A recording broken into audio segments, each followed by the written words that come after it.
Are you standing at a crossroads, unsure of which path to take? Whether it's choosing a partner, picking a career, or deciding on a school, making big life decisions can feel overwhelming.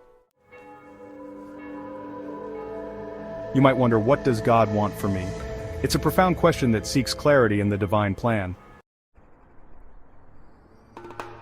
First, seek quietness. In the stillness, prayer can help you connect deeper with God, laying your uncertainties before Him. Next, seek wisdom from the scriptures. God's word often shines a light on our path, offering guidance that aligns with His will. Don't journey alone.